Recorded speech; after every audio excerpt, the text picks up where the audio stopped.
Fala galera, tudo jóia? Nós tivemos um pequeno problema e o nosso convidado Marcelo Francoviac não pôde se juntar a nós. Mas não se preocupe, no final do episódio nós vamos acrescentar as impressões do Marcelo sobre a Olimpíada.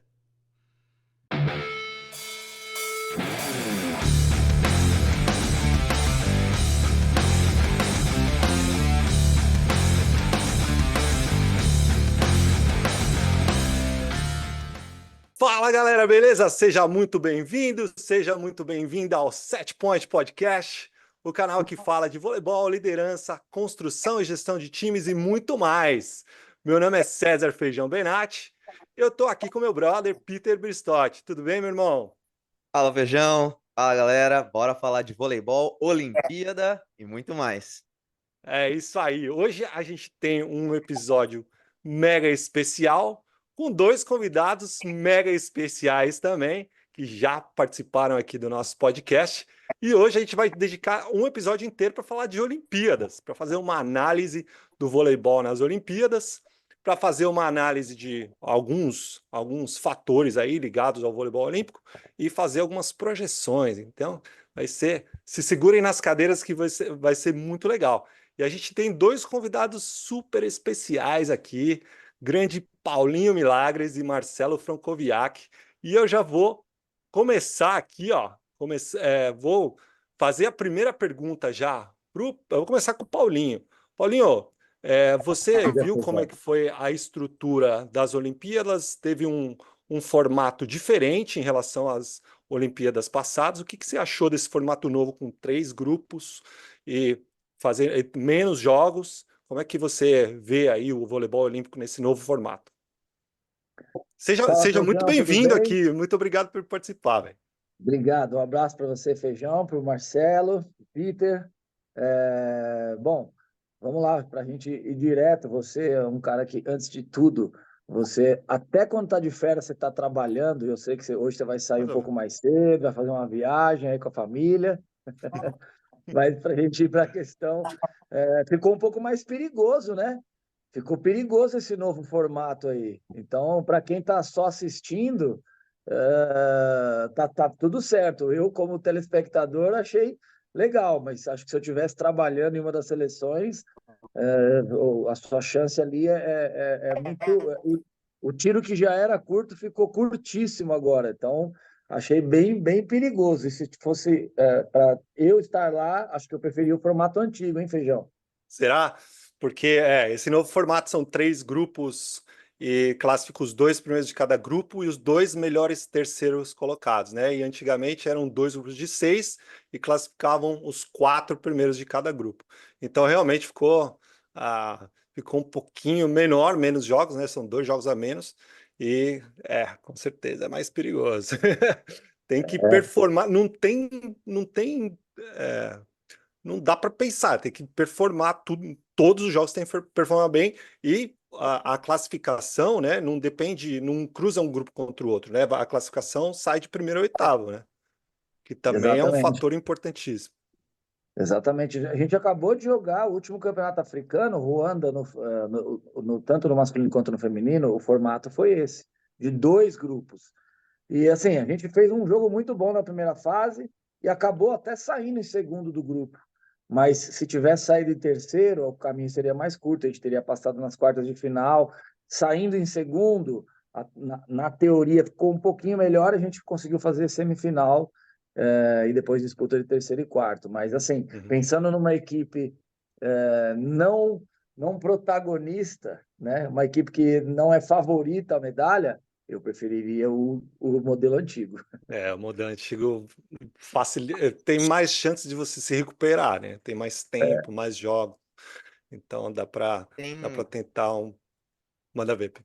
não, tem uma questão que a gente costumava ver no formato antigo, né? Que acabava a fase de grupos, aí todo mundo falava, agora vai começar um outro campeonato, todo jogo é uma final, e com esse formato novo, são 6 jogos no máximo, né? Que as equipes fazem.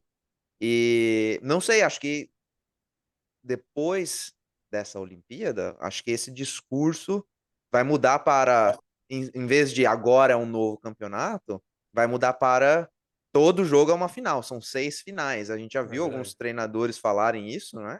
E É isso aí. você falou aí no começo, né? Se escorregar lá na fase de grupos, corre o risco de nem ir para as quartas de final. Verdade. Pois é. E jogar mais, para mim, é sempre importante, né? Quanto mais você joga, se você faz mais jogos dentro do campeonato, você consegue comparar um pouco melhor as forças e aí dar direcionamento ao trabalho aí, né? Fala, bom, é aqui que eu estou, é aqui para onde eu preciso ir. A Alemanha quase eliminou a França, cara. Quase. A Alemanha abriu 2-0. Você lembra desse jogo? Oh, não, e foi logo E- depois do Japão quase ter eliminado a Itália, né? Exato, que Foi também abriu absurdo, dois a cara. zero, né? E essa foi uma E constante, né? Quantos jogos 2-0 e a famosa virada. síndrome lá do terceiro set, né? Quantos jogos na Olimpíada começaram 2-0 e teve uma, um- uma revolta lá, uma bagunça toda, Sim, e os times e voltaram. virou a chave. E aí ele estava concluindo com isso, né? O nível de tensão para quando o Brasil, pô, você classificou melhor terceiro, mas já pegou logo a Polônia, o segundo, aí o Japão, que foi o segundo melhor terceiro, pega a Itália. Então, assim, acho que para finalizar uma comparação entre os dois formatos, o outro, acho que o fato de você ter um número maior de jogos, o nível de tensão diminui. Acho que esse é o ponto principal que o Marcelo citou ali. O clima de tensão fica mais alto do que Nossa, já tá era. louco. E que às vezes para o torcedor, né, eles não estão envolvidos com treinamentos, casos que não são atletas, pode passar despercebido, né? Ninguém fala sobre a mudança no formato e o que isso pode causar nas expectativas, né, nos ânimos ali, nas emoções das comissões técnicas dos atletas, né? Sim, sim, sim, É. sim. É muita coisa. Pode falar, Feijão. Manda Não, ver. eu ia falar que primeiro, esse primeiro jogo já dita todo o restante da competição, né? O Você vê tom da competição, O né? Japão que perdeu para a Alemanha, acabou cruzando com a Itália e acabou perdendo naquele jogo que foi épico, mas se tivesse ganhado da Alemanha, talvez o caminho teria sido mais fácil. Mesma coisa com o Brasil, que teve a chance de ganhar o primeiro set lá da Itália quando jogou, e depois É, acabou deixando de escapar, mas ditou o futuro deles na competição. Só uma coisa em relação ao Marcelo Francoviac aqui, ele mandou uma mensagem no nosso grupo falando que realmente a internet dele caiu lá na região dele, então é, ele não vai conseguir entrar nesse episódio. Mas tudo bem, o que a gente vai fazer é o seguinte, a gente vai continuar aqui com o Paulinho e depois a gente pega um vídeo do Marcelo Francoviac e a gente publica lá nas nossas redes sociais com a opinião dele em relação a todos esses assuntos, tá bom? Boa, Então, boa. perfeito. vamos seguir. Aí o Paulinho, que é um especialista no masculino e no E no feminino, feminino. o cara vai conseguir continuar aqui com a gente e dar todas as opiniões. Em relação ao feminino, Paulinho, Aham. o Brasil saiu em primeiro, né? Então Você foi o vê a caminho diferença, contrário, mais ou né? menos, né? Pois Então é, foi um caminho mais fácil, acabou perdendo os Estados Unidos na semifinal, mas pegou um cruzamento de quartas de final bem mais fácil que os outros times. exatamente, Feijão. Pegou a República Dominicana, que dali era o único time que estava um pouquinho abaixo de É. todos os outros. Qualquer outro jogo, o Brasil poderia correr o risco de ser eliminado ali nas quartas de final. Uhum. E a vantagem de sair bem colocado, né, foi essa. Pegou a única equipe um pouquinho mais abaixo e passou um pouquinho mais tranquilo para a fase semifinal, né? O Isso aí. que até levanta uma outra questão que eu sempre discuti muito, né, quando o pessoal fala de fugir de adversário. E aí, se você, talvez o fato de você estar vindo de um jogo um pouco mais fraco, não, ou se você viesse de um jogo um pouco mais forte, não te daria um ritmo diferente na semifinal? Eu pensei Uhum. bastante nisso também. Que Sim, era o que a tem gente tudo tinha no isso. formato antigo, né? Você tinha É. um pouco mais de chance, e aí a gente falava-se dos grupos mais difíceis, como normalmente as equipes que iam para a fase de playoff saindo desse grupo mais difícil, como que elas já chegavam, né, num certo patamar acima das que vinham dos outros grupos mais fracos, né? Exatamente. Ditos mais fracos, na verdade. Ditos, é isso É. aí. Mas já que Então, nós estamos falando de Brasil, Paulinho, vamos falar então do desempenho das seleções brasileiras, né? Então, Sim, tanto da trajetória do masculino e do feminino, e depois, né, passa aí pra gente o que que você acha que tenha sido um panorama geral, tanto do masculino quanto do feminino, é, jogadores de destaque que nós tivemos nos dois naipes, mudamos alguma coisa no nosso jeito de jogar nessa Olimpíada, o que a gente vinha apresentando antes. Faça aí pra gente o que que você acha que foi a performance mesmo, o rendimento das duas seleções. perfeito, Peter. Vou começar com a masculina. Acho que tinha uma tarefa um pouco mais difícil. Acho que o nível de entrosamento assim da equipe, comparado ao feminino e o tempo de preparação que as duas seleções tiveram, fez diferença de uma forma um pouco mais negativa ali na masculina, né? Mas vai ter uma troca grande, eu acredito, né? Aí no próximo ciclo, já uma diferença grande de idade, muito grande, né? Inclusive de idade entre alguns jogadores ali, os mais velhos, né? Bruninho, que já anunciou que está deixando a seleção, Lucão também, para essa geração nova. Então, para mim, o masculino chegou com algumas outras equipes favoritas, e o Brasil não estava incluído nessa lista. Fez um trabalho bom. Uma coisa que o Marcelo falou ali no final foi, ele acredita que o Brasil poderia ter feito, e eu também acho que poderia, faltou pouco, mas o Brasil não jogou o que a gente sabe que o Brasil joga. E, então, assim, sair nas quartas de final é cedo, mas o nível é muito forte. O formato da competição não perdoa e não perdoou o Brasil no masculino. Esse é o resumo para mim. Já no feminino, eu fiquei muito feliz com a medalha de bronze do Brasil. Estava torcendo muito. Também acreditava que o Brasil tinha chance de ganhar o ouro. Ainda acredito. Talvez se jogasse com os Estados Unidos de novo, mas é uma só. Você só tem uma chance e se não pegar, o trem passa. E naquele dia, os Estados Unidos pegou. O Brasil. Cara, que O jogo, não? jogo, então, é isso que eu ia falar agora. O nível do jogo, né? Pô, 3 a espetacular. 2 foi no tie break. Nem adianta. A opinião técnica ou tática ou estratégica agora, isso nem cabe. Tem um gato aqui participando, ele é parecido, ele gosta de invadir sempre a frente da câmera, ele precisa passar pela câmera. Pronto, agora ele não volta mais. Mas esse jogo foi uma pena, foi um excelente jogo. E, cara, o Brasil tem coisa que a gente só consegue ver depois, né? Eu assisti o jogo de novo depois, falei, putz, talvez, se tivesse feito, mas não, o se não entra em quadro. Você acha que foi um dos melhores da Olimpíada feminino? Brasil e Estados Unidos? Não acho que foi um dos melhores jogos. Acho que foi a diferença nos placares foi grande, Uhum. né? Principalmente quando os Estados Unidos ganhou. E acho que o Brasil jogou muito abaixo ali naqueles sets que perdeu. Então, assim, o jogo, achei que foi um jogo até meio tenso, assim. Tiveram, pelo menos, eu assisti acho que quase todos os jogos, eu vi jogos melhores.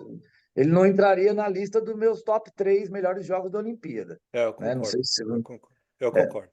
Não, foi um legal. jogo bom, mas não tiveram jogos melhores. Talvez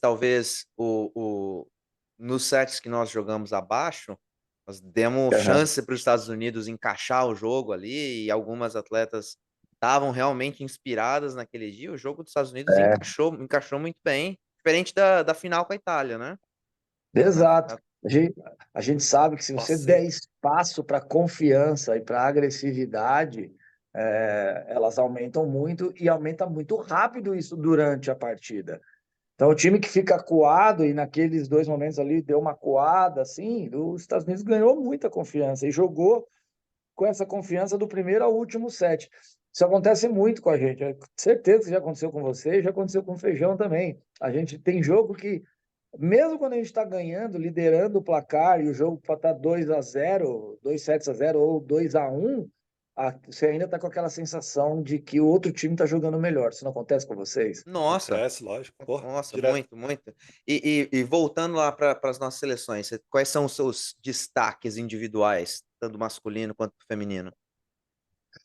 Ah, cara, eu acho que um destaque, para mim, o primeiro foi a Naemi, que fez Concordo. uma excelente Olimpíada, terminou em primeiro aí na classificação na recepção, em segundo na defesa, né? Hum. E é uma menina super jovem, e é legal, porque assim, eu vi ela bem novinha aqui também jogando, né? Ali no Bradesco, e você vê essa menina crescendo, e ela sempre teve personalidade, né? Muito no podcast lá que nós fizemos no Ataque e Defesa lá com a Ale Oliveira, o pessoal falava muito sobre Naemi ser a melhor do mundo. Eu não acho que ela esteja nesse ponto, mas ela é uma menina que tem condições para atingir esse posto, né? Para mim, ela foi o primeiro destaque e o melhor de todos ali.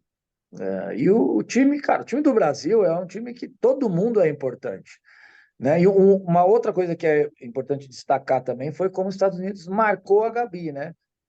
Ali naquele jogo. Eles anularam ela no início da partida, principalmente, e acho que isso também teve um aspecto aí, falando sobre confiança, que deu uma baladinha, assim, deu uma assustada. Você fala, caramba, a Gabi não tá conseguindo jogar. É, E ela é um pilar tão importante do time do Brasil, né? Quando ela joga mais ou menos, já acende um farol amarelo, né? Porque é É, uma luz amarela ali, porque os Estados Unidos é realmente um time que faz essa diligência tática muito bem, né? E elas exato. jogaram muito bem taticamente, sacaram muito bem, estavam queimando a Ana Cristina lá o tempo inteiro. Isso fez com que a Naemi também não tivesse um jogo tão bom, porque estava tentando cobrir o gap das 6 e 5, principalmente quando a Ana Cristina estava na rede, né? E aí, pô, Uhum. jogar fora de sistema contra os Estados Unidos é extremamente difícil, cara. Perigoso. Pô, e é uma equipe que perigosíssimo. joga muito bem fora de sistema, É uma equipe né? que joga bem fora de Joga sistema. muito bem fora de sistema. Inclusive, Ah, jogou a primeira fase da Olimpíada. Os Estados Unidos ainda estava procurando aquela formação ideal com as ponteiras, né? Rodando as 4 ponteiras. A Skinner jogou um pouquinho mais que as outras três, mas a Plummer, a, a, Larson. a Larson e a Kelsey Robinson Cook também rodaram pra caramba, né? Tinha momentos ali que a Larson entrava para fazer o fundo, outros momentos a própria Robinson Cook entrava para fazer o fundo. E isso, pô, até encaixar o sistema de saque, passe, side out dos Estados Unidos demorou um pouquinho. E É, o próprio Zé, depois que o Brasil acabou o jogo com os Estados Unidos e a Gabi fez aquela declaração na imprensa falando, trazendo a responsabilidade para cima dela, e sim. logo em seguida o Zé falou que ele estava preocupado da Gabi, né, trazer tanto dessa responsabilidade para os próprios ombros, porque, Uhum. palavras dele, ela era o motorzinho da equipe do Brasil, né? Então, É. tão Uhum. importante que essa jogadora é pra gente. E É. ela, Ah, ela respondeu com o seguinte: eu tô aqui com a estatística do jogo, vou até te falar como é que ela respondeu. Ela respondeu fazendo 28 pontos contra a Turquia. é muito ponto, né, gente? Sensacional. Muito Muito bom. 4 bom. 7. Muito bom. Antes do E jogo Brasil e Turquia, o Ale leu essa declaração do Zé e ele me perguntou, ele fez exatamente essa pergunta. Isso te preocupa também, Paulinho? Eu falei, de forma alguma. Para mim, ela, como líder, deu a entrevista dela, chamou uma responsabilidade que, de forma alguma, é totalmente dela. Todo mundo tem Não, uma é. parcela de responsabilidade. E preocupar, ela falando ou sentindo, seja lá o que for, o jogo dela não vai mudar. E ela foi o, lá e jogou muito, e o Brasil Vamos. ganhou a medalha de o bronze. tom que ela utilizou na afirmação dela, pra mim, o tom com que ela, a maneira como que ela trouxe a responsabilidade pra cima dela, me deixou tranquilo. Só, essa é uma líder que tá falando, né? Olha, eu tenho uma responsabilidade grande e eu sei dessa Exatamente isso. responsabilidade que eu tenho. Eu sei dessa responsabilidade que eu tenho. Eu achei que ela foi muito, muito confiante. Gostei bastante dessa declaração dela. Muito bom. Não, Paulinho, eu só deixa eu comentar isso, porque é liderança e eu gosto de falar disso. perdão, Só um pouquinho. justamente. Só um pouquinho. Não, eu Segura aí, achei. Peter, segura aí. Não, eu achei excelente. Eu achei excelente que ela fez essa declaração, cara, porque é o lance é a teoria do espelho e da janela, sabe? Quando É, você falha, quando você joga mal, você olha para o espelho. E quando você joga bem, você olha para a janela. Ou seja, quando você joga mal, você chama a responsabilidade para você. O líder tem tem que ter essa característica, que quando você joga bem, você compartilha esses méritos com o time. E o Bernardinho fala bastante disso, entendeu? E a Gabi, para mim, é uma das melhores líderes que o Brasil já teve em toda a história da seleção Para brasileira. mim também. Para mim Muito, também. muito fera. Muito Segue. bom. Falamos nessa visão geral das duas seleções. Paulinho, o que você acha que a gente precisa fazer para Los Angeles e para os próximos ciclos, para, né, ali no masculino, acho que é seguro dizer que a gente precisa voltar a estar entre os melhores. Nós Uhum. somos uma equipe no masculino muito respeitada, em um programa muito respeitado, mas nesse ciclo, por conta de todas as mudanças que foram feitas, talvez, e a falta de tempo, né, para a equipe se ajustar, nós ali ficamos um pouquinho abaixo das seleções com um maior rendimento. E no feminino eu acho que a gente está lá, particularmente, eu acho que nós Uhum. estamos lá. Mas trabalhar, mas o Uhum. que a gente pode fazer para melhorar? Porque pode estar bom, mas sempre dá para melhorar, né? O que você acha? Perfeito. Tem uma coisa que o problema é das duas, do masculino e do feminino. É um problema geral. E você vê a importância de poder, né, ter a importância e a honra de poder discutir essas coisas com vocês. Vocês são especialistas da área, assim como o Marcelo Francoviac. O Marcelo é um especialista no masculino. Ele, vira e mexe, ele tem aí proposta em convite de feminino, que ele assim, ele acredita tanto ali no masculino e nas coisas que ele pode fazer, e ele prova isso fazendo, né, com tanto que ele já ganhou, que a gente brinca, eu falo, pô, se você vier para o feminino, é outro planeta, tal. E ele diz que tem uma geração muito boa chegando no Brasil. Tem uma molecada nova chegando. Ok, mas assim, é muito sacrifício para poder colher esses moleques. E aí é o que me traz para o problema geral, que eu disse no início, que é masculino e feminino.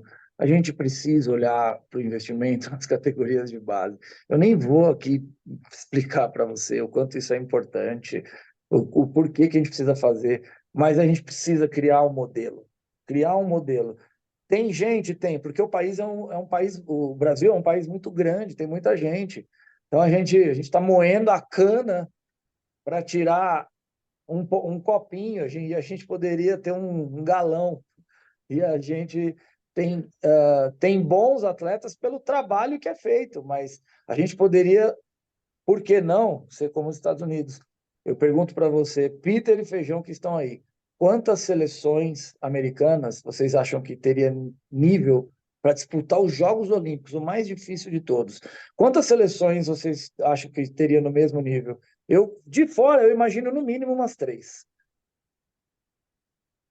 Manda É. você aí, Feijão. Você vai Eu, primeiro. eu, bom, analisando as atletas, tanto no masculino quanto no feminino, que passaram pelas seleções, que jogaram as competições, principalmente VNL, as competições continentais, eu diria duas seleções. Duas Tá, seleções, a principal que brigaria por um título olímpico e a seleção B, vamos dizer assim, que brigaria para classificar entre os 8. Então, pois é. tem atletas de qualidade que são. E assim, a renovação da quantidade de atletas aqui nos Estados Unidos é absurda. É um negócio monumental, por causa do universitário que forma atletas direto. E agora que as ligas profissionais estão acontecendo realmente aqui nos Estados Unidos num formato, um formato legal, a tendência é que em 10 anos tenha umas 5 seleções que tenham condição de jogar uma Olimpíada. Essa é a Você grande tá verdade. vendo? Não sei no masculino, mas no feminino, com certeza. Eu vou esperar o Peter falar, que depois eu vou entrar numa parte polêmica. De vez em quando eu gosto um pouco disso, para não Boa, perder do vamos... polêmico. Polêmica! é que a gente tem. Olha, é o seguinte, eu acho que assim, ó, o grande gargalo aqui nos Estados Unidos é justamente partindo do sub-18 para cima, o gargalo faz assim, né? Uf, né? Então você tem aí as equipes universitárias, e aí essas meninas podem ter a chance de ir para a equipe principal, mas durante todo o ciclo olímpico, as profissionais, as atletas profissionais, que é a maioria das meninas que estão na seleção olímpica, elas estão jogando as ligas profissionais fora dos Estados Unidos, e aí, principalmente os primeiros, sei lá, 2 anos, tem muita gente que você nunca ouviu falar que joga para a seleção Uhum. americana. As grandes figuronas não estão. Não estão. E aí, conforme vai chegando perto da Olimpíada, as profissionais que têm essa rodagem internacional vão passando a ser integradas e aí algumas renovações vão acontecendo. Então, eu concordo com o Feijão, né, em nível olímpico, que Aham. é por conta Duas. da duas. Mas se a gente descer sub-21 para baixo, cara, umas 8, 10, fácil. Então, Fácil. Se a gente for para nível exato. internacional, Só e aí tendo esse crescimento que a gente está esperando que vai acontecer das ligas profissionais, essas 6, 8 seleções de base de todas as categorias, cara, você vai para um torneio grande de um final de semana aqui, você tira uma seleção americana dali fácil, em um torneio em um final de semana. Tendo essas ligas profissionais, absorvendo essas meninas, né, que podem jogar em nível profissional por mais tempo, e não, acabo de jogar com 21, 22 anos ali na faculdade. Ou eu me torno profissional ou paro de jogar, essas meninas continuando a jogar, vai ter um pool muito maior de atletas que podem servir a seleção em nível Perfeito, internacional. é isso mesmo. perfeito. E tem duas questões aí que para adicionar isso. As categorias de base dos Estados Unidos, as seleções de base dos Estados Unidos, elas treinam em um formato diferente do Brasil, pelo menos, né? Tá. Elas treinam por uma semana, blocos de uma semana, é, ao longo do ano. Bem pouco, treinam bem pouco. E mesmo assim, a seleção sub-18 dos Estados Unidos foi campeã mundial ano passado. Já tinha sido campeão mundial em 2016, 17, se não me engano. Mas o ano passado Olha foi campeão só, mundial de novo. Categoria de base. olha Tudo só. menina que vai para a universidade daqui 2 anos. Elas foram campeão mundial com 2 anos a menos. Então a seleção que jogou o Mundial Sub-18 foi campeã. Tudo menina de 15, 16 anos. Um ponto. E agora o segundo ponto, que o Peter falou que essas atletas figuronas são integradas depois, isso tende a mudar, porque agora os mundiais são de 2 em 2 anos agora, 2 em 2 anos. vai Exato. ter É mundial a o cada próximo dois ponto. anos. Então essa rodagem muito grande que nos Estados Unidos provavelmente vai continuar, mas talvez seja numa dinâmica diferente ou proporção Isso, menor, talvez. isso se as ligas profissionais não ficarem maiores, ainda e maior quando eu estou dizendo não necessariamente quantidade de atletas e de equipes, mas o dinheiro que entra, se essas grandes atletas americanas que estão espalhadas pelo mundo, se elas não forem repatriadas para jogar aqui. Muitas, E muitas aí já estão, né? essa renovação já vai acontecer mais É, ainda, né? E muitas verdade. já estão, verdade. É. Paulinho, que Paulinho, agora você solta a manda. sua polêmica, Não, velho. não, mas ó, vocês falaram, olha quanta coisa vocês falaram. Eu vou voltar para o modelo. A gente está falando tudo isso que a gente falou, Olimpíada. Olha como está sendo fomentado. Olha quantas estão vindo. Olha aqui. Aqui a gente tem o formato da nossa Superliga. A gente tem um formato de Superliga. A gente não tem um modelo. A gente não tem um modelo de categoria de base. Não tem. Não tem. Aí, e assim, aí a minha polêmica é o seguinte: eu, Paulinho, brasileiro, estou há 5 anos fora do Brasil, direto, não é a primeira vez que eu saio. Eu não sei se eu vou voltar, eu não acredito. Eu não acredito que isso vai mudar aqui. E vou te falar por que eu não acredito. Um dia eu ouvi de um cara falando assim para mim. Eu falei sobre isso num bate-papo, pessoas do vôlei, e o cara falou assim: mas você não está aqui para fazer? Você não está aqui para fazer? Por que não vai você fazer um projeto? 2024. Isso foi 2 semanas atrás, por isso que eu estou falando isso hoje. Eu estou desde 2010, Peter, tentando fazer uma equipe de voleibol aqui num formato. Desde 2010. O Feijão sabe disso, porque várias vezes ele participou comigo, a gente montou. E assim, já tivemos a oportunidade de começar. Eu estou falando só de um. E sabe por que não começou? Porque eu não vou começar e deixar acontecer o que aconteceu em dezenas de lugares aí. Depois do primeiro mês, você não tem como pagar o cara. E aqui ninguém, não tem um modelo, não vem de lugar nenhum. O governo desvia verba para tudo quanto é lugar. As empresas não querem investir. Se for pelo formato de lei de incentivo, tem uma série de fatores aí que, no final das contas, as pessoas desistem. A Então, burocracia é eu, muito Paulinho, grande, né? burocracia e muita coisa errada que em benefício, de alguma forma, eles dizem que é em benefício do esporte. Não é. Sinto muito, mas não é. Claro que não. Pode até ser parte da ideia, mas tem muita coisa que precisa mudar para que o esporte seja de verdade beneficiado. Então, é lá no começo da pergunta. Aqui, nós vamos ficar lutando por gerações e gerações, enquanto o modelo como os Estados Unidos, por exemplo, daqui a pouco, meu amigo, a gente nunca mais faz nem semifinal se isso não mudar logo aqui. E eu vou botar mais fogo nessa polêmica aí, porque você levantou uma bola perfeita para mim, eu vou atacar. Como nos tempos de FMU, que você Nos velhos levantava tempos. as bolas perfeitas para mim. Não é só o governo, não, hein? As entidades que comandam o voleibol são mais responsáveis ainda. Eu digo as federações estaduais, principalmente. E a Federação de São Paulo é Perfeito. um grande exemplo negativo disso, que faz um Exato. péssimo trabalho de base. O senhor presidente da Federação Paulista de Voleibol é um cara que não incentiva a base. E a principal federação do país. Então, e aí no outro lado da moeda, no lado positivo, a gente tem Minas Gerais, por exemplo, do meu grande amigo, do presidente Tomás, do Robinho, do Tomar, Daniel, que fazem um excelente trabalho, caminho fomentam o inverso. voleibol. Exatamente. A gente tem dois exemplos aí totalmente antagônicos. Então, parabéns aí à Federação de Minas, na figura do presidente Tomás, do Robinho, do Daniel, que fazem um excelente trabalho por lá. E shame on you, Federação Paulista. Péssimo trabalho. E veja só, e a gente conhece pessoas que estão lá dentro da CBV, que os caras estão tentando fazer um trabalho na base com a seleção, mas a gente não pode esquecer antes da gente, e eu ouvi muita gente falar, muita coisa da própria CBV, e como toda confederação vai ter os seus problemas, mas os caras estão trabalhando lá para acompanhar os talentos nas categorias de base, é uma coisa que vem sendo feita, mas a gente precisa lembrar que quando a gente fala de nível de seleção nacional, a gente tem uns certos critérios para selecionar os atletas, mas esses caras precisam puxar os talentos de algum lugar, e não é o papel da seleção nacional, eu acho, né? Pode ajudar, mas não é o papel da seleção nacional fomentar a quantidade. Não, o papel da seleção Claro que não. nacional é selecionar os melhores e colocar essa molecada e esses jogadores adultos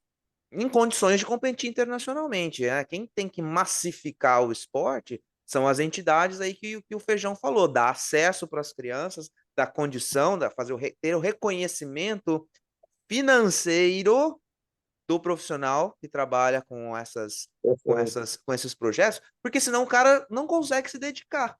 Não consegue se É. dedicar. Eu conheço muitos professores que fazem um trabalho espetacular com 2, 3 bolas de uma rede, né? E dá para fazer um trabalho muito bom dessa forma, mas o cara tem que sair correndo do trabalho, do treino para ir dar uma aula de personal e vai trabalhar numa academia e vai fazer isso e vai fazer aquilo, e o cara não tem tempo de refletir sobre o treino que fez, o que precisa melhorar. Então, são os heróis estão lá na base e ninguém reconhece o cara, né? O cara, quando eu digo cara, é o cara, é a cara, né? O professor e a professora que fazem das tripas coração para tentar massificar o esporte. E aí é um apelo que eu particularmente faço para, como o Feijão disse, as federações estaduais, as ligas regionais, massifiquem o esporte. Você pode ter uma competição, um campeonato paulista federado, mas você também pode ter um campeonato paulista mais acessível. Né? Vamos aumentar a base da pirâmide, achar uma forma de fazer essas crianças entrarem no esporte e ficarem no esporte. Aí. Perfeito. Bom, vamos seguir aqui, senão a gente vai aumentar a polêmica Polêmica! mais ainda. A gente não gosta quase nada de falar disso. Mas, Paulinho, indo para o próximo assunto aqui, ó. É, É. as principais equipes do mundo e surpresas. Quem você acha que a gente teve a Itália campeã no feminino, que era uma das favoritas, com certeza. A França, que já era campeã olímpica, bicampeã, jogando em casa. Teve um peso muito Sim. grande de jogar em casa, por sinal. O que você acha aí desses resultados e todas as equipes que chegaram lá na frente? E se teve alguma surpresa, no seu entender, teve alguma surpresa ou foi Perfeito. ali de acordo com o script? Nas nas medalhas de ouro, eu não fiquei surpreso. A Itália, para mim, era a grande favorita no feminino. A França, uma das, no masculino. Eu achava que a Polônia levaria essa medalha, mas a França, acho que o fator casa fez prevalecer. Os caras estavam numa Fez. energia diferente, Impressionante. e isso não me surpreende.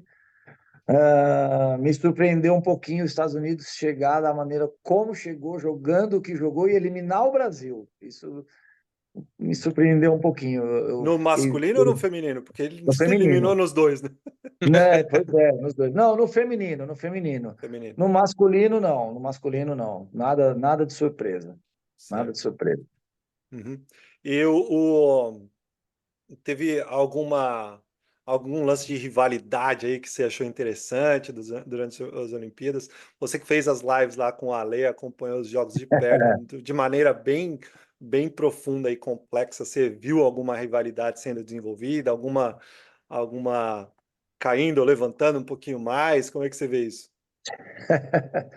Pô, eu acho que teve essa do masculino França e Polônia. Eu não, durante o jogo eu não me dei conta das provocações ali do lado de fora. Depois agora, né, que o pessoal começa a postar. Eu vi que teve muita coisa ali, os caras da Polônia bravos com o Mbappé, falou que o Mbappé entrou na mente dos caras o jogo inteiro e chamou um dos ponteiros, não lembro quem foi, chamou o cara de burro no meio do jogo. Ele bateu aqui e falou: "Puta, falei que ele era burro". Nossa. Eu ouvi várias histórias legais sobre esse jogo, mas só. E a Ana Patrícia, né? Que aí teve aquele Ah, é, na driblador praia, lá que verdade, verdade. é, Mas eu acho que foi mais do vôlei de praia. circunstancial do que qualquer coisa. Foi mais Exato, foi um negócio. o momento do jogo. Foi um É, Era negócio meio, complicado. e foi meio que legal uma que você falando que falou. gostava de chocolate meio amargo, a outra não, eu gosto de chocolate branco. E É, aí, isso, E, isso. cara, voltando aí na polêmica que a gente falou, o Minas, que fez um belo trabalho também no vôlei de praia e trouxe uma dupla campeã olímpica aí, do grande Praia Clube aí, que faz um excelente trabalho no vôlei de praia também. Exato, exato. Então, essa é a briga boa, essa briga a gente quer ver, todo mundo, né? eu, Todo eu mundo achei investindo. muito, eu achei muito interessante depois que o Brasil ganhou da Turquia no feminino lá na disputa de Ah, terceiro, a lembro. declaração do Santarelli, reconhecendo que, olha, nós realmente não Não conseguimos jogar, merecíamos, não ele falou, né? merecíamos. Né? O que você achou dessa declaração dele, Paulinho? Ah, sei lá, eu não conheço ele, não sei se ele está tentando dar uma amenizada nas críticas que ele fez da Talvez. última vez, mas fica para ele a lição. E é o para ele a lição, para nós a lição, porque todos nós erramos, não podemos deixar de citar, né? Hum. Eu também já fiz muito isso no passado. Vai lá, pô, não pode deixar. Não, hoje eu não faço mais isso. Eu só ensino que, se você quiser cutucar a onça lá com a vara curta, você tem que estar preparado para a reação. E eu acho que ele deu essa energia que o Brasil precisava para ganhar a medalha de ouro. O azar dele. Não, se fizer de novo, ele já sabe o resultado. Saiu pela culatra, né? Saiu. E Saiu Deixa, pela ainda deixa, tem a cara curte que também gosta de uma polêmicazinha, né?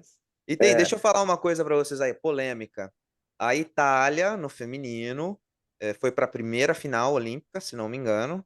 Foi. E, Primeira semifinal olímpica, inclusive. pois primeira é, fêmea, e primeira ganhou medalha. o ouro com Julio Velasco, né, um argentino que comandou a seleção italiana, a estelar seleção italiana da década de 90, no masculino, e agora, depois dele, né, e aí, digo, antes dele no feminino, vários técnicos italianos que não conseguiram, por uma série de fatores, que a gente não vai saber, mas não conseguiram levar, e nós temos um argentino, um estrangeiro, não é o fato dele ser argentino, mas um estrangeiro finalmente conseguiu levar a Itália ao topo do pódio. Como que você vê isso, Paulinho, a participação de técnicos estrangeiros? Acho que a gente já falou sobre isso um pouco, né?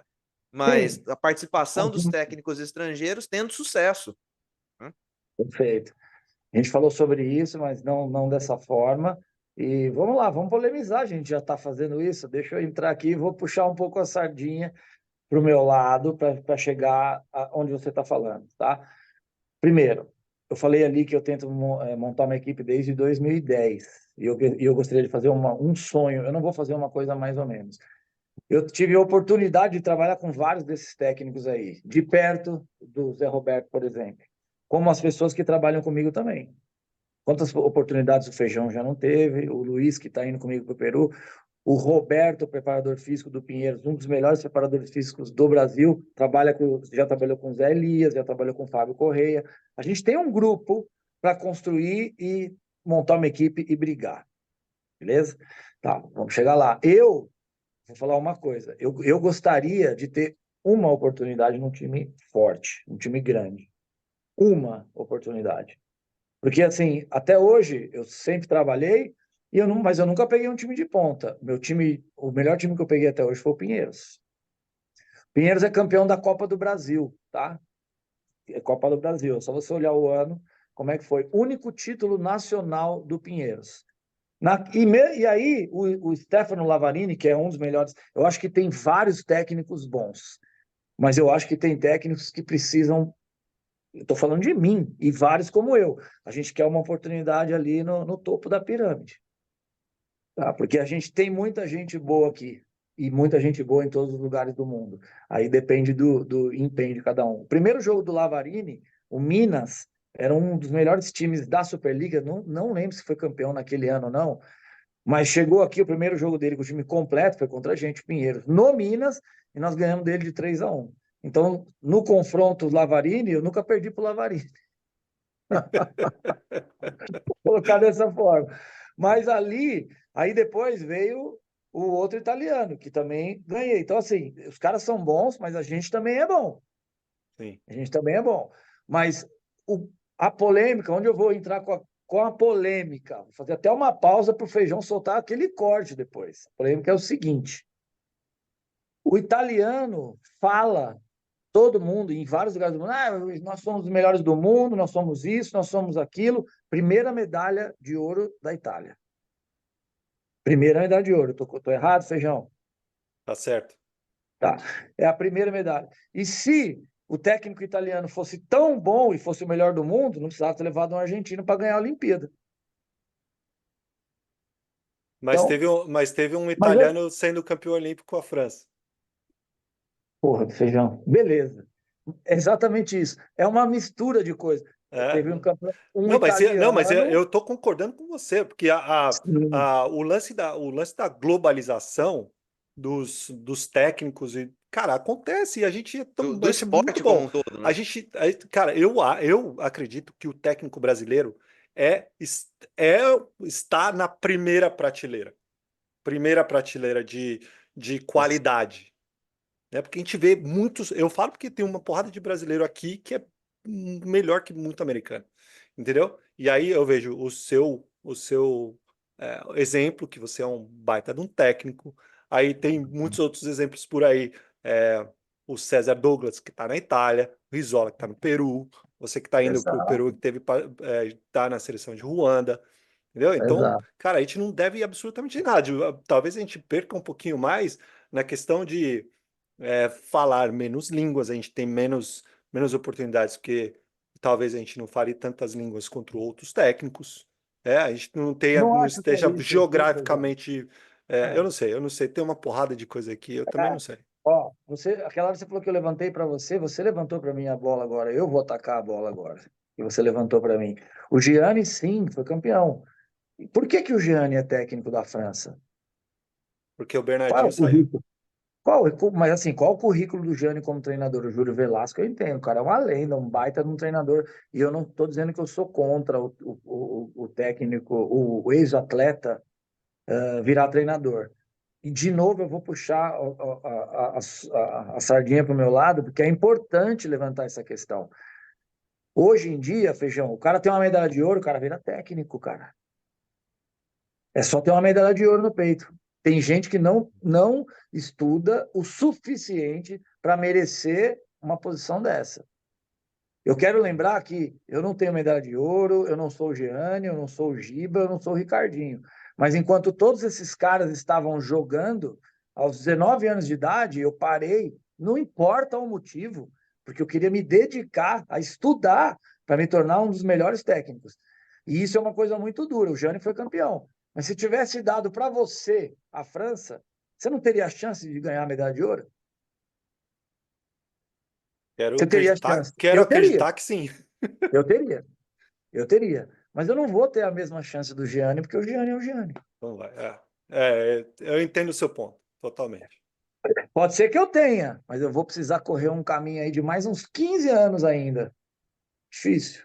Eu acho que você vai chegar Sem lá. contar os 30 que eu já tô. Não, mas eu acho que você vai chegar lá, de verdade. E eu falo isso com toda a sinceridade do mundo, falando sério.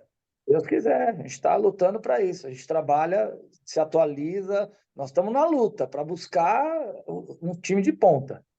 Vai chegar. E A hora... a nossa luta aqui, minha do Peter, é conscientizar as pessoas desde lá de baixo que é necessário se qualificar e estudar sempre.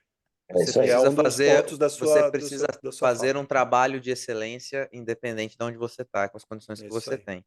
Senão, a Perfeito. única maneira da gente melhorar as condições é fazendo um trabalho de excelência com o que a gente tem.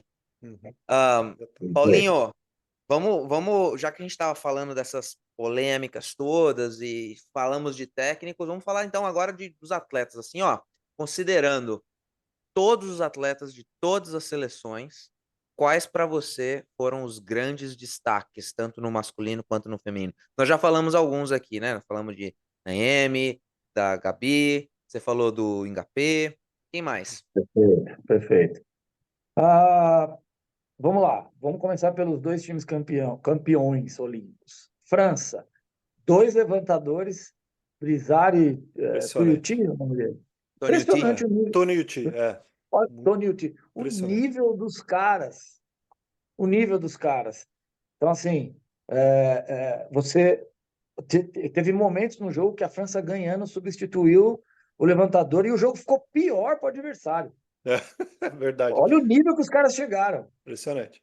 né? E como o Aí, Brizard melhorou nesse ciclo, né? No ciclo como um todo. O Brizard muito. elevou o jogo dele num É, patamar que não estava antes.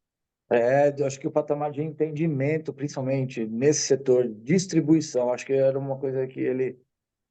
Pô, você vai falar que o Brizard pecava 4 anos atrás.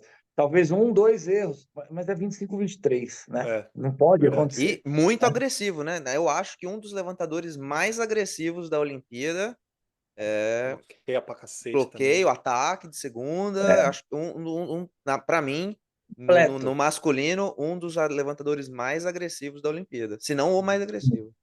também acho, também acho. E aí passa para a Itália, campeã olímpica também. Orro, levantadora, o que essa mulher jogou. Jogou muito. E aí, por que que ela jogou? Porque a melhor líbero do mundo tá lá, cara, De Gennaro. Também. Lá no ataque e Concordo com defesa, você. milhões de vezes. A galera tava entrando, teve uma live lá que tinha muita gente, e a galera falando, o Brasil, antes de jogar contra a República Dominicana, Naemi, melhor do mundo, melhor do mundo. Cara, a Naemi é uma craque, ela joga pra caramba, mas ela não tá perto do nível de uma De Nada de Gennaro nada. ainda. Tem muita coisa que envolve o jogo.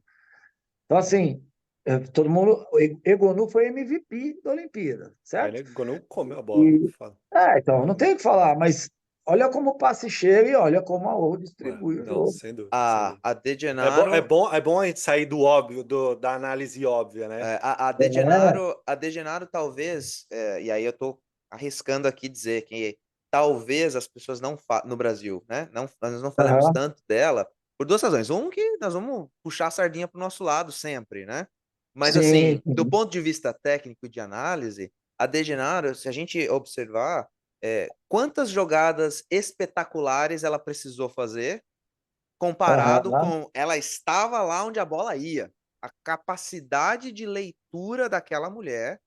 Então, assim, parecia que assim, mais uma defesa, mais um passe, uhum, sem muita dificuldade técnica por conta da capacidade absurda cognitiva dela de leitura e de tomada de decisão. Vamos voltar lá, vou fazer virar é. uma aula. Mas ela não precisava de jogadas mirabolantes, porque ela estava lá. Quantas coberturas, ela não precisava se jogar para pegar Ela uma não erra, largada. ela só não erra. Ela jogava o fino da bola tranquila, né? É. Então, e não chama atenção, né? Quando você tem um jogador que está jogando na função dele e entregando com eficiência, mas sem coisas mirabolantes, principalmente um jogador que não pontua, que é o caso do líbero, não chama atenção, mas quem é o especialista, né? Os especialistas vão falar, eu acho que ela prática, se não for uma unanimidade, é quase uma Ah, unanimidade. é, E na falando das opostas, para mim, a melhor dupla de opostas do mundo hoje, né? Jogando Mesmo, a juntas. inversão dos caras é ridícula. Na Olha, inversão fica mais alta, né? O bloqueio fica mais alto. como é a vida da gente aí no vôlei, como as coisas acontecem rápido. 1 ano e meio atrás, meu time na Romênia teve uma etapa da Champions League lá na Romênia e foi na minha cidade, a cidade do meu time, que era uma cidade pequena, mas tinha um ginásio muito bonito. E a Antropova estava lá jogando. Ninguém sabia quem era a Antropova. Tem 1 ano e meio, ninguém sabia, assim como hoje, né? Sim. Uhum. Assim, eu lembro que no dia eu liguei para o Luiz, eu liguei para ele, eu falei, tem uma mulher aqui que ela tem 2 metros, hoje é campeã olímpica, 1 ano e meio depois. Mais Aí, um ponto. destaque, assim, ela mal jogou, cara, ela tem 21 anos, tem mais 2 Olimpíadas. Vocês achavam que Egonu era o problema? Calma, tem outro vindo. Não, Verdade. e ela, como atacante, ela foi a melhor aproveitamento, melhor eficiência de ataque foi dela. E ela Sim, só entrava nas inversões e colocava tudo no chão. Impressionante. Agora, pois é. falando, eu vou puxar uma sardinha aqui para os Estados Unidos, Tá. porque o meu destaque é a Skinner, né? A ponteira que, Jogou Jovem cara, muito. Skinner. ela acabou de sair do college, ela se formou há 2 anos atrás, tem 2 anos de profissional. Olha E, só. cara, no college, ela começou a carreira dela no universitário como uma jogadora boa, claro, jogava num programa muito bom, mas não tinha muito destaque, não. É. Aí, cara, o nível que ela tá jogando é impressionante, cara, impressionante. Muito forte, né? Muito Eu fui forte. assistir um treino deles 2 semanas antes deles irem para VNL. A semana, na verdade, um dia antes deles viajarem para uma das etapas da VNL, que foi um mês Uhum. antes da Olimpíada. Mano, eu falei, que isso, cara? Ela tava indo por cima da eu não sei como Ogbogo. falar. Ogbogu, por cima Ogbogo. da Dana Ratchke, que é a outra central reserva que tem 2 Gigantesca. metros e 3. Cara, eu falei, meu É. Deus. E eu vou te dizer, cara, a irmã dela é melhor que ela. Tá vindo nesse Então, próximo ciclo. A irmã pois dela é. joga na University of Texas e foi tricampeão da NCAA e foi melhor jogadora nos últimos 2 anos da NCAA e já estava no time dos Estados Unidos da VNL, jogou só a primeira etapa, né? Mas fiquem ligados aí na Madison Skinner. Essa aí que tá jogando é a Avery Skinner. Agora, Madison Skinner vai vir no próximo ciclo e Boa. tem grandes chances de ser a oposta titular dos Estados Unidos. Aí. Impressionante. De novo, as ligas Foda. profissionais decolando aqui, vai ser difícil, cara. Vai ser difícil. Tô ficando preocupado nas próximas Olimpíadas aí. Meu currículo já tá lá na Love Bee. Ai, caramba. Paulinho, o nosso próximo assunto aqui, ó, é. Peraí, deixa eu buscar aqui no roteiro. Nosso próximo assunto é tendências táticas. Você viu alguma modificação tática que te chamou a atenção aí, tanto no naipe masculino ou no feminino? Feijão, eu acho que o que eu venho assistindo aí nos últimos 2 anos, eu não percebi nenhuma mudança que que eu, pelo menos, considerasse assim, cara, isso talvez seja uma tendência, isso precisa ser feito. Mas teve uma coisa que me fez pensar bastante. Claro que vocês perceberam, em alguns momentos, a Gabi começou o jogo contra os Estados Unidos, estava muito caçada. Ela estava muito bem marcada. E a solução, que programado, planejado ou não, foi ela sair em alguns cruzamentos ali. Ela saiu por alguns cruzamentos. Isso não é uma coisa que acontece muito, a não ser que você pense na Tailândia, Verdade. mas, e definitivamente não é uma coisa que você costuma ver no Brasil. Uhum. Mas eu me fez pensar, cara, um time que tem uma linha de passe excelente. Será que não dava para jogar fazendo um pouco mais de cruzamento? Isso me lembrou, E eu não muitos consigo. deles, porque muitos deles foram cruzamentos de sucesso, né? Nós Sim, ganhamos a ponto. rotação 1 ali, Desafogou, né? desafogou, Desafogou. desafogou. E aí, assim, você vê a Tailândia, de novo, que não é um time alto, mas joga de igual para igual com muitas equipes. Joga cruzando, mexendo o tempo inteiro. O tempo inteiro. E aí eu lembrei, nos meus primeiros anos de BCN, que eu era auxiliar da Irma, o juvenil era Jaque Paula e a líbero era Verê, na época. E Caramba, o o Verê time, jogava cara, muito. tinha o passe na mão. Então, tinha o passe na mão o tempo inteiro. E aí tinha o Pinheiros, tinha o Hebraica, que era o time do Marquinhos, que Time do Vieck, Marquinhos. o juvenil, que era um baita time também. De massa. E o que a Irma começou a fazer? Eu tenho um passe na mão o tempo inteiro, eu vou começar. Trazia o Bituin ali, mas usando, se não me engano, era a Daisy, a central. Cara, a Daisy vinha atacando uma chutada de meio que era na ponta, e a Paula vinha numa cezinha, numa bola curta, ou a Paula ou a Jaque. Eu pergunto para você vai marcar quem? Porque não dá para marcar as duas com o passe na mão. Porra. Então, eu acho que é uma tendência que, cara, não sei se volta, se não volta, mas se tivesse uma equipe com uma porcentagem de recepção muito alta, eu experimentaria.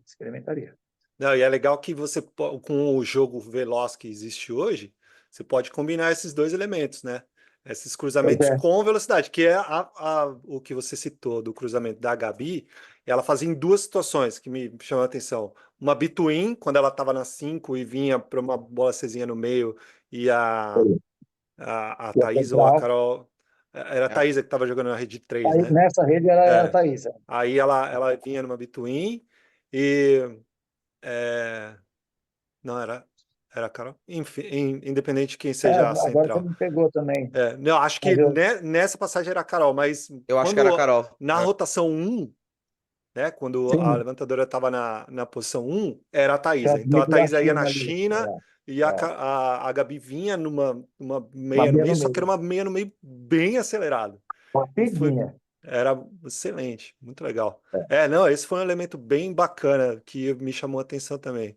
Muito legal. Sim. E também a P1 modificada, né? A Itália, principalmente, e os Estados Unidos fazendo a P1 com a ponteira lá na ponta. Oposta. A posta Perfeito. correndo por Isso, trás, que já isso. está sendo feito há um bom tempo já, né? Exato. É muito legal. E em relação à mudança de regras, né? A gente já falou dos grupos e teve o mundo do voleibol falou bastante aí das conduções, dois toques, empurradas, Aham. carregadas, né? E na Olimpíada a gente viu que o critério foi Restrito, né? mais restrito, né? Na VNL estava um pouquinho mais permissivo esses carregados de dois toques, né? Você acha que Aham. influenciou o jogo ou não? Influencia e muito, Feijão. Assim, aquelas largadas, aquelas empurradas de cima para baixo, assim, eles pararam um pouco mais na Olimpíada. Eu Ah, não sei se é impressão minha ou não, mas nos jogos que eu vi, estava Teve parando menos. bastante. Fiquei feliz. Teve menos, mas as bolas de toque teve mais, eu acho, uhum. né? E eu acho que, assim, eu fiquei feliz quando eu vi os caras parando. Acho que essa bola muito conduzida é feia para o jogo, foge um pouco da característica do jogo. Eu, o dois toques no levantamento, eu sou a favor do árbitro ser rígido nisso, não, no adulto, não nas categorias de base. Acho que tem uma diferença muito grande no Muitas processo. vezes a gente vê o contrário, né? É. É. Cara, é tão importante que eu vou te dar um exemplo básico, simples, do quanto a gente pode fazer as coisas evoluírem de uma forma bem feita. Toda terça e quinta tem o bate-bola do vôlei de praia em casa, e a gente sabe o quanto é rígido o toque no vôlei de Vôlei praia. de praia Nós bastante. colocamos uma regra em casa, Feijão. Você dá o toque para levantar, e só quem está levantando pode parar e acusar o dois toques. A gente não quer que pare. E aí, um monte de gente que ia lá que não sabia tocar, hoje joga campeonato levantando de toque. Olha só que E aí, beleza. pô, nós estamos falando do nível amador, nem nível amador, isso é nível lazer. Quando você traz para alto nível, em muitas discussões que eu já tive com a arbitragem, eu gosto a levantadora é a minha primeira escolha na montagem da minha equipe, e eu gosto de ver mão, mesmo que ela seja pequena. Se a mão dela for muito precisa, essa é a minha preferência. E eu falava para a arbitragem, a minha que toca bem, ela sai em desvantagem por causa da outra que toca mal. Hum. Porque ela também tem que tocar bem. O levantador tem a obrigação de tocar bem na bola. E se a minha levantadora não vai dar dois toques, porque ela é muito boa, e a sua escapa um toque de vez em quando, mas o árbitro ele não apita, porque ele fala, não sei, é subjetivo. Apita, apita, porque ela tem que buscar a perfeição, a levantadora. Então, eu sou bem rígido com relação ao toque. Eu acho que o toque precisa ser perfeito.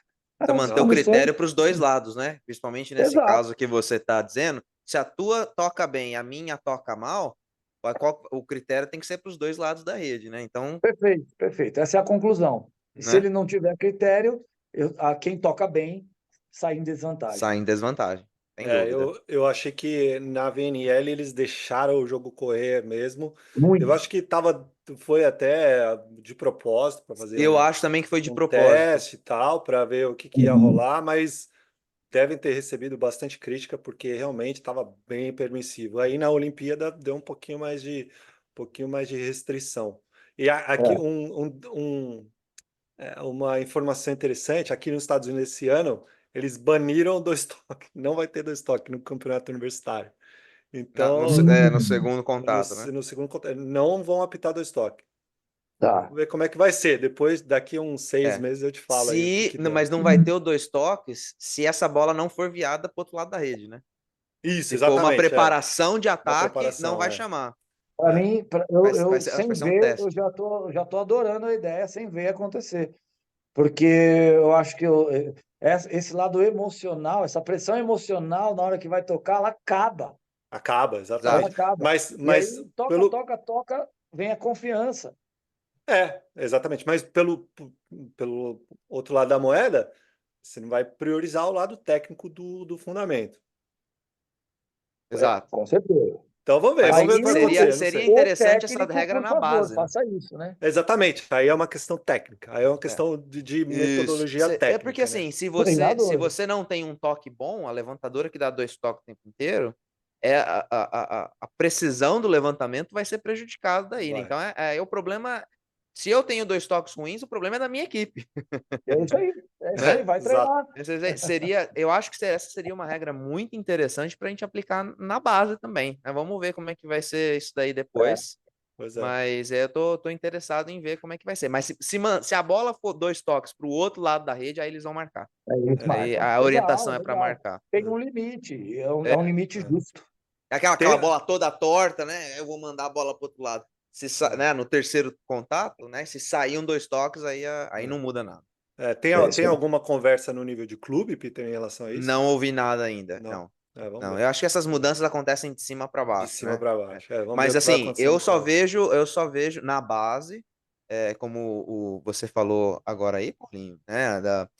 Do incentivo à levantadora de tocar na bola. Eu já vi muita levantadora jovem, a bola subiu um pouquinho mais alto do que ela está acostumada, rodou um pouquinho mais, ela já começa a preparar a manchete aqui, porque ela está com medo dos toques. E você olha para a cadeira do árbitro, o árbitro já está inflando os pulmões aqui para chamar o dois toques. Assim, sabe, igual a gente vê com o central levantar. Central não sabe, não pode tocar na bola. Sobrou a menina grandona, ela botou a mão para cima, o árbitro já tá apitando antes dela encostar na bola, né? Então aí, levantadora, todo mundo, né? Um incentivo a se levantar, fazer uma preparação de ataque usando as mãos. Eu acho isso fantástico para base. Isso aí. Faz parte da evolução do jogo, eu acho. Eu também acho. Isso aí. Ô, Paulinho, vamos, e sobre os challenges, né? Agora, acho que o Feijão vai falar sobre isso. É verdade. Os challenges estão mais rápidos, né? Agora a Aí dinâmica do jogo tá bem melhor, né? Com os Que challenges. delícia isso, né? Pô, achei ótimo. É. Bola Não, dentro, fora. É um alívio. A bola dentro, fora, não tem mais discussão. Não tem mais discussão. Cara, quantas vezes a bola dentro e fora é um dos maiores traumas da minha vida. Na segunda Copa do Brasil, no segundo ano, cara, a gente ia fazer a final da Copa do Brasil de novo. Não sei se ia ganhar ou não, mas jogando contra era Pinheiros e Rio. A Bruno Honório era minha oposta. O tie-break estava 13-11 para nós. A gente sacando, veio bola contra-ataque, ela deu na mão de fora da menina, a bola do meu lado. Eu fiz assim com a cabeça para o lado, assim, ó, para poder enxergar a linha, a bola fora. Eu olhei aquele filho de uma boa mãe lá no canto, apontando a bandeira assim, ó, pá, dentro. Eu não tinha videocheck, eu tenho certeza, a maior certeza da minha vida que aquela bola foi fora. Então, assim, isso dá um alívio para quem está ali e para o resultado também ser justo, porque tem muita injustiça sem o desafio. Uhum. E tanto tempo que esse challenge já existe no tênis, eu me perguntava por que que a gente não trazia isso pro voleibol, né? Faz quanto tempo que tem o video challenge no tênis? Estamos falando de alto nível, né? Não estou falando de nível de clube aqui e tal, mas campeonatos nacionais, qualquer torneio de tênis mais prestigiado aí tem esse video challenge, né? E nós demoramos Exato. para trazer para o vôlei. Demorou. E no vôlei, nas grandes ligas, nos campeonatos, campeonato africano, é um campeonato continental, entre seleções, não tinha o Video Challenge, e aí o problema acaba caindo sempre no mesmo lugar, investimento, porque é caro. Aqui na Superliga, um campeonato de quantos anos tem a Superliga já? Não tem Video Challenge em vários jogos, em vários locais. Aqui no Não dá Universitário mais para ter o jogo sem. no Universitário Americano, não, eu não sei se é obrigado já, mas a grande maioria dos jogos tem. Grande E maioria. aqui Grande maioria. costumava, não sei se é o mesmo sistema que se usa internacionalmente, mas eu me lembro de assistir vários jogos universitários que eles utilizavam dos jogos televisionados, da imagem da TV, às vezes aí Aham, tudo meio bem embaçado, mas já era um começo, né? Sim, lá em tá no Bakersfield era começo, assim. Se o jogo tá está sendo tentando. transmitido pela TV, por que não utilizar a própria imagem do jogo da TV, se eu não tenho o sistema, né? É É, melhor do que nada. exatamente. Melhor Exatamente. do que Boa. nada. Então, Espetacular. vamos lá, Paulinho. Aqui a gente já vai indo para o próximo tema, então. Bora. Nós vemos, então, falamos de Video Challenge, nós falamos aí do equilíbrio, e aí eu acho que eu vou ir por aí agora, né? Eu acho que a e o Feijão já falou do termo globalização, Sim, definitivamente chegou no voleibol, né? chegou. Nós brasileiros aí com uma geração, nós tivemos a geração de Giba, né? Década dos anos 2000, final de 90, anos 2000, uma geração muito vencedora, numa época que a confederação estava com vacas gordas, né? Tinha um investimento considerável nas seleções nacionais de base, não estou falando de nível de seleção, eu não vou nem falar de clube, que a gente já falou disso. É, mas o que nós vimos ali a partir da década de 80, 90, no futebol, né, Uhum. a globalização, atleta indo para o mundo e para o fundo para jogar, e hoje até, só para fazer um parênteses com o futebol, né, até talvez a gente dê um tiro no pé, agora a gente tem vários jogadores de seleção brasileira que saem do Brasil com 15, 16 anos, e aí eu arrisco dizer que grande parte do vínculo com o seu país de origem se perde, aí na hora de voltar para defender a seleção falta uma coisinha ali, né? Falta uma Não identificaçãozinha. é só isso, mas falta uma identificação, talvez outros fatores, com certeza outros fatores, mas e essa globalização do vôlei, técnicos e atletas jogando no mundo inteiro. Dois, o acesso à informação, né? Então, se eu quiser, hoje eu posso até demorar um pouco, mas eu vou achar o scout da Liga do Catar, vai estar em algum lugar online para eu ver, Volleymetrics e tudo mais. Então, todo mundo estuda todo mundo. Então, era esperado, né? Quem trabalha na área era esperado que mais cedo ou mais tarde, com o esporte crescendo e se popularizando, que fosse haver um nivelamento aí, né? Por alto, lá no alto das melhores equipes. E parece que essa Olimpíada em Paris veio para assinar embaixo ali, ó, confirmar a firma no cartório que É isso globalização aí. chegou no vôlei. O que você acha disso aí? Hoje de manhã, a ministra dos Esportes de Ruanda escreveu 3 vezes para mim: I need balance. I need balance. Ela escreveu e mandou áudio para mim. O equilíbrio, né? É por causa de um assunto que nós estávamos tratando sobre a continuidade do trabalho ou não, né? Preparador físico precisa ir comigo, não pode trabalhar com preparadores físicos, com preparador físico local. Então, o campeonato africano, metade ou mais dos técnicos das seleções são estrangeiros. Hum. Então, a gente vê, tem vários brasileiros em vários lugares do mundo. Vocês dois não estão no Brasil nesse momento, eu estou. E eu estou indo para Lima. Então, tem os técnicos aqui, tem técnicos espalhados pelo mundo todo. E eu, particularmente, eu adoro isso.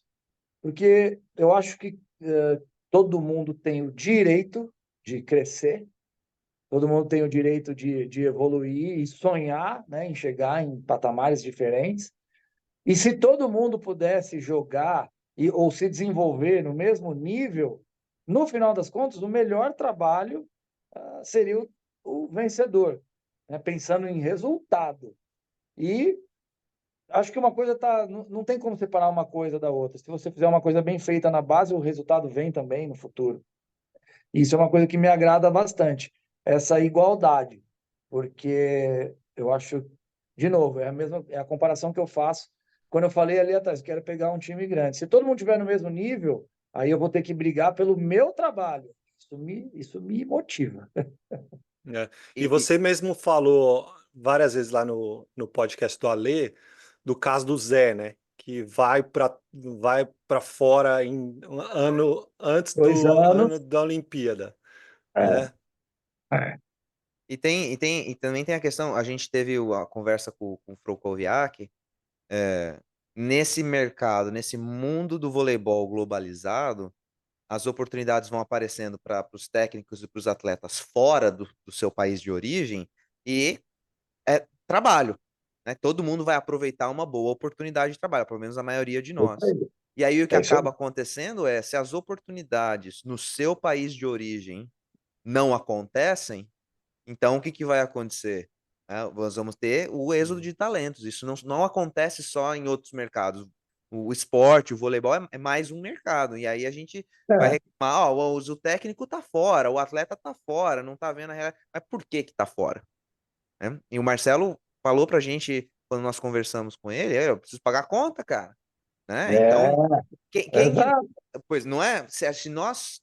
Eu tô dizendo por mim, se eu tivesse tido pelo menos um vislumbre da possibilidade de um crescimento profissional estando no meu país, eu não sei se eu teria saído. A oportunidade, É, né, Sem dúvida, não. Sem você dúvida. vê, ó, se perfeito. eu for para lá eu posso crescer profissionalmente, e aí o lado da grana é uma consequência, mas é o crescimento, a satisfação profissional de você fazer aquilo que você gosta, você vai para onde você vê possibilidade de crescimento, né? O que É você isso acha aí. disso aí?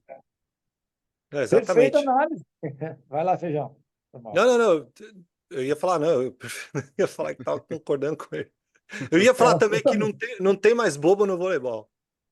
É, é isso aí. Só eu tô aqui. Tô aqui, ó. Quer achar o bobo, assiste o podcast, escuta o podcast, Ah, compartilha, Ah, não vem com curte o essa, não. vídeo, compartilha. cara, Você é o bobo lá. qual dos três aqui escreveu um livro sobre voleibol? Pois é, pois é, Feijão, não dá. Ele é outro nível, mas ele O é. cara tá outro Mas é assim, patamar. às vezes é importante a gente saber se fazer de bobo. Não sei se o Peter é esse aí. Às vezes fica mais quietinho assim na dele, é importante. Tem que ter essa esperteza também. É, Só ouvindo os amigos falarem, assistir. E Né? aprendendo aqui, ó. Aqui, ó. Tá aqui, ó. Meu caderninho tá aqui, ó. show. É isso aí. Paulinho, a pergunta final aqui. Qual é Tá. a sua expectativa para esse ciclo aí? Principalmente das seleções brasileiras, né? Mas até pode estender essa pergunta para outras seleções, né? As seleções que estão no topo do mundo hoje e até para você, lá aí como um técnico de seleção nacional também. Legal. Feijão, para mim essa foi a Olimpíada mais difícil da história em termos de igualdade. Acho que tinha muitos times. Para mim essa foi a mais difícil. Até a próxima, que para mim será a mais difícil. É Eu verdade, acho que a concordo. próxima vai ser mais difícil do que essa ainda, mas pensando na seleção brasileira, eu acho que o Brasil, na feminina, vai chegar do mesmo patamar para cima, é o que eu acredito. E a masculina com certeza vai crescer muito, com certeza. A feminina vai crescer pouco porque já vinha num bom caminho. A masculina tem muito mais a crescer, né? Na minha opinião. E eu acho que isso acontece no próximo ciclo. Acho que o Brasil chega numa posição um pouco melhor, com uma equipe um pouco mais forte para esse próximo aí no masculino. Boa. E você acha que Zé e Bernardo continuam? Essa questão de milhões aí. Eu acho que Zé É, continua. eu acho que o Zé continua. E eu acho que o Bernardo não continua como técnico, mas alguma coisa na gestão da Ele vai. CBV ele vai fazer. É, Os caras estão sempre ali. boa. E nas outras seleções do mundo?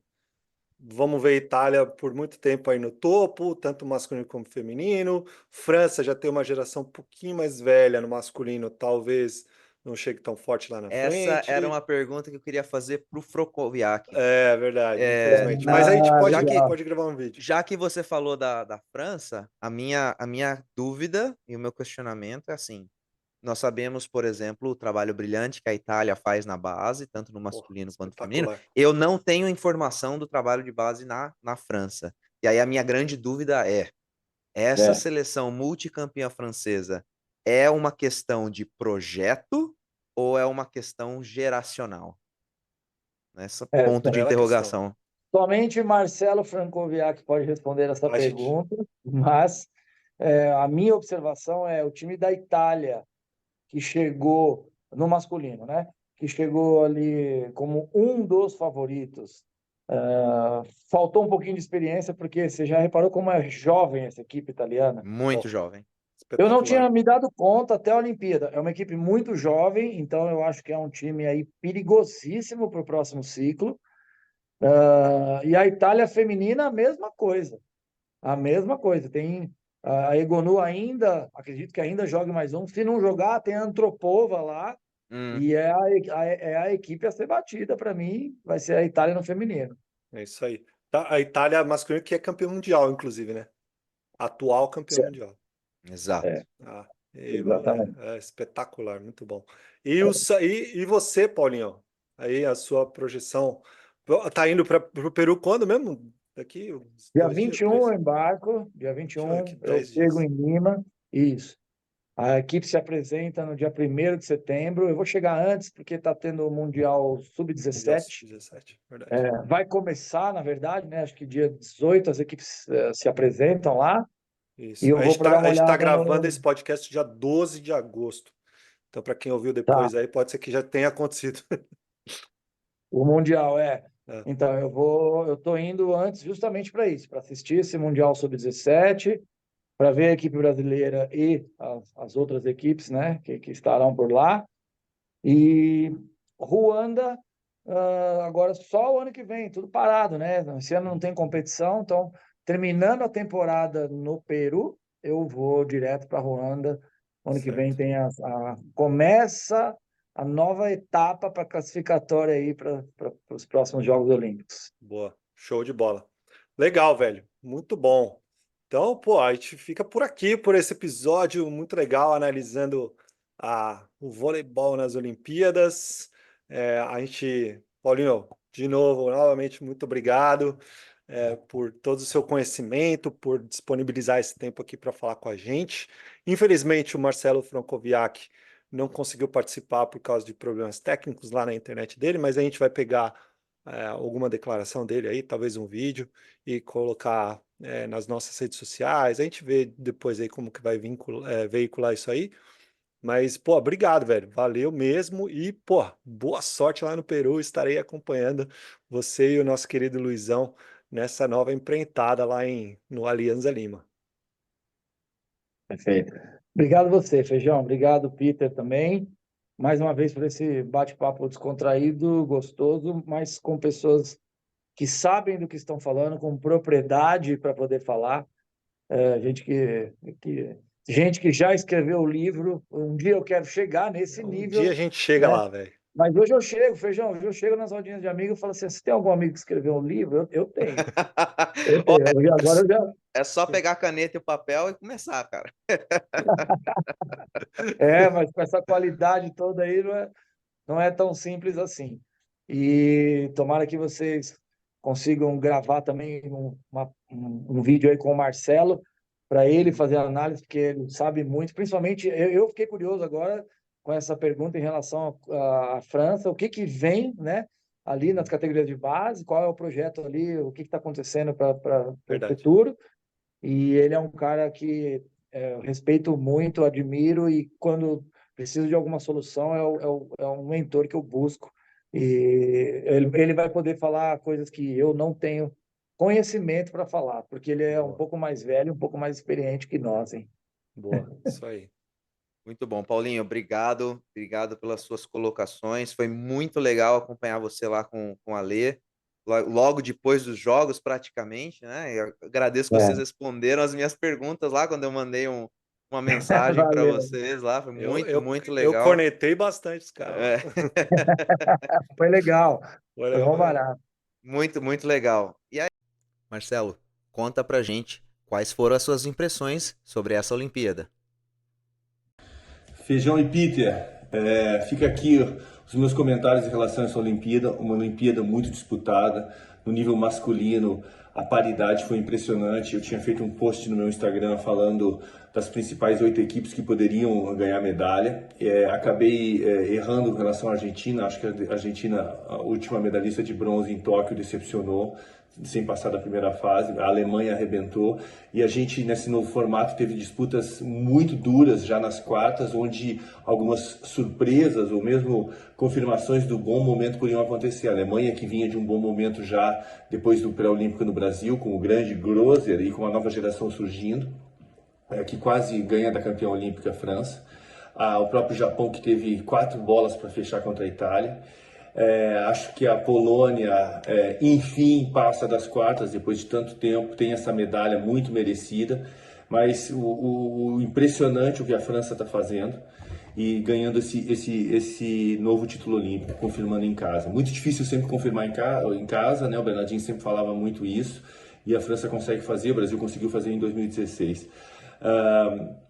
Acho que a nova fórmula ela mete uma pressão muito grande, né? São menos jogos e uma necessidade muito grande de ter performance logo no primeiro momento.